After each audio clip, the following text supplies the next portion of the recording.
Greetings, this is Management 430, Human Resource Management, and this section is about labor law and some of the introductory information regarding the labor laws around unions, unionization, and even if you're not unionized, what you need to be aware of so you don't violate labor law. While we will get into unionization and some of the issues around unions shortly in later modules, what we're going to cover in this module is the labor laws that are involved. So, for example, the Norris-LaGuardia Act was passed in 1932, and until 1932, it was illegal to form a union, and in fact, union organizers were arrested. Now, unions were big in Europe, but they were definitely not big here in the United States. And before 1932, union organizers and union members could be thrown in jail, could be fired from their jobs, etc.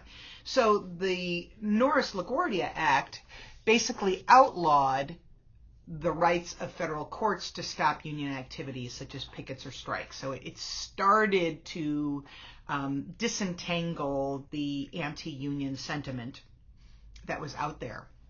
It also outlawed agreements that employers would make employees sign to agree that they would never form or join a union. And again, that was also considered illegal. Now, that doesn't mean that unions were considered legal yet. That took until 1935, which we'll talk about in a moment. But the Norris-LaGuardia Act, at its minimum, made sure that we couldn't legally stop union activities and that you couldn't force employees to say that they would never join a union. So this was step one in the process.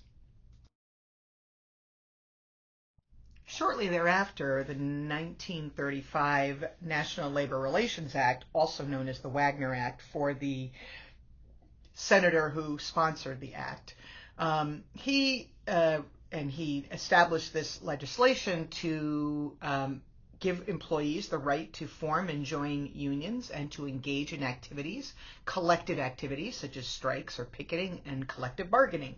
It also defined what is considered to be an unfair labor practice. Now, it also established the National Labor Relations Board, and the National Labor Relations Board was an independent federal agency. It still exists today, although there's been some upheaval recently about who is applied and whether or not the NLRB actually has a quorum. At the present moment, it does not have a quorum, and this is effective September 2025.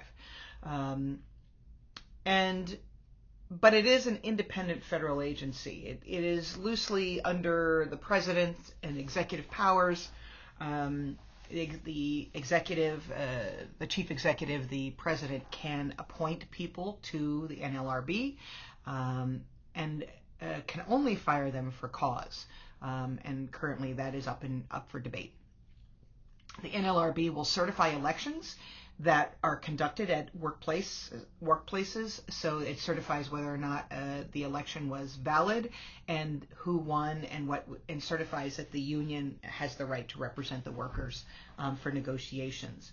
It also investigates unfair labor practices. So if someone has a complaint, and an employee has a complaint, and they say, we want to unionize and you won't let us, they will investigate that. It will also say, well, we're in the union and the company keeps doing this, and it will also investigate those charges.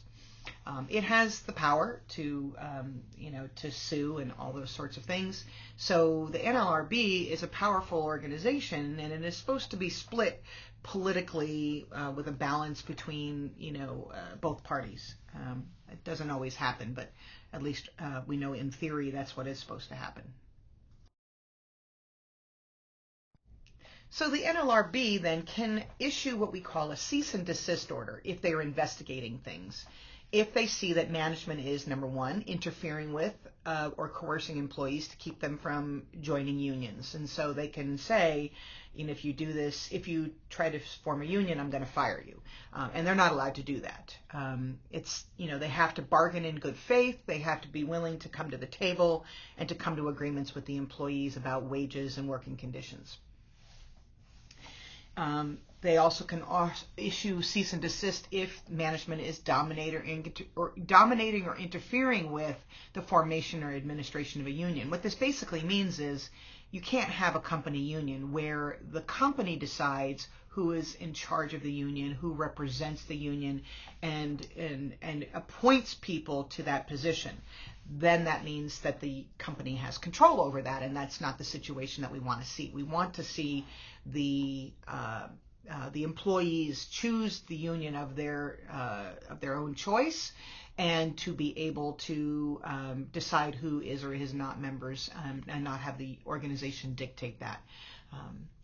They also want to make sure that the management is not discriminating against employees to discourage union membership. So you can say, well, if you're a union supporter, I'm never going to hire you. I checked your social media, and you are pro-union, so I'm not going to hire you. And you can't do that.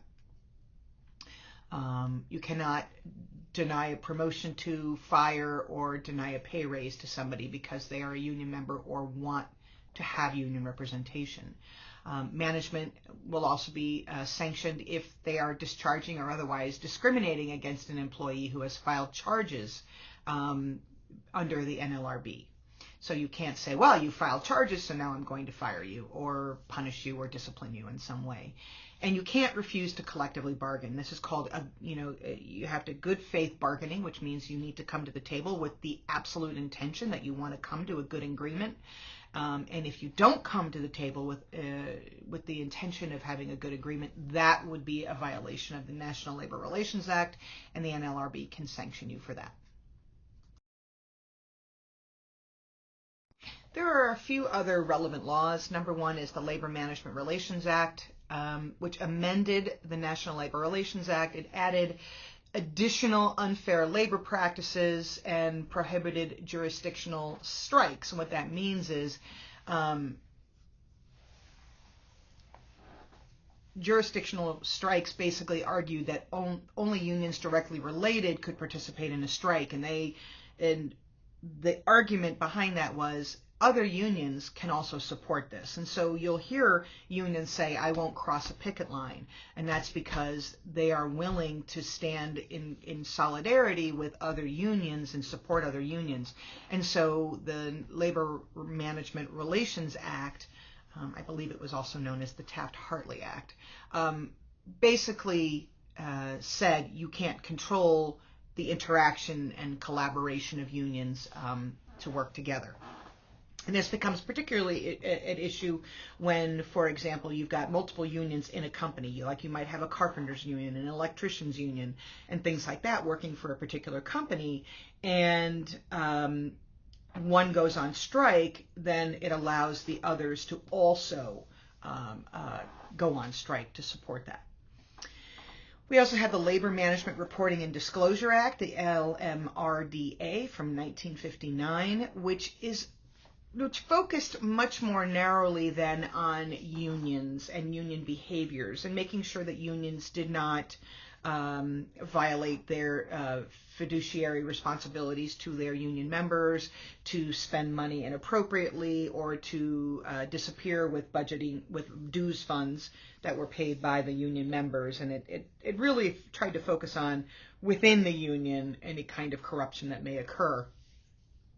This is not to say that unions are absent corruption or that management is absent corruption. In fact, both unions and management engage in bad workplace behaviors and need to be managed and controlled. And this is what this is trying to get at, is just because there are some union members that may behave inappropriately, it doesn't mean that the right for unions should not exist. So there are always bad actors on any side of an argument, and so we want to make sure that we are protecting those who are truly in the union for good reason and want to have, fair elections and management of their funds done properly.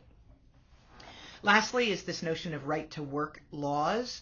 There are states, largely in the South, or if you want to argue, largely those that are red states or Republican-run states, dominated states, that are right to work states, which basically says that no one in the state may be compelled to join a union or to pay union dues to obtain or to keep a job.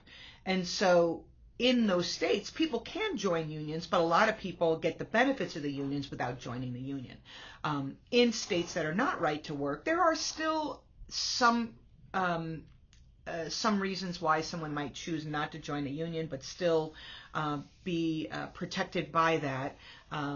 But right-to-work states are less and less popular. Michigan was a right-to-work state for a while, for a brief period of time, and then it went back to being a union state, meaning that originally it was a union state, then it went to right-to-work, and then it shifted back based on research and lawsuits and things of that nature.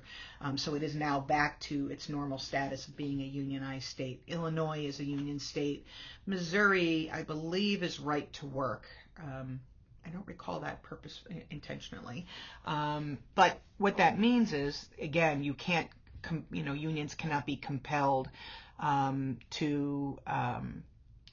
you can't be compelled to join a union if you don't want to. So let me look it up right here and see. Missouri right to work. No, it does not have a right to work law. So right now, Missouri is still considered a unionized state. So it may at some point, but currently it is not.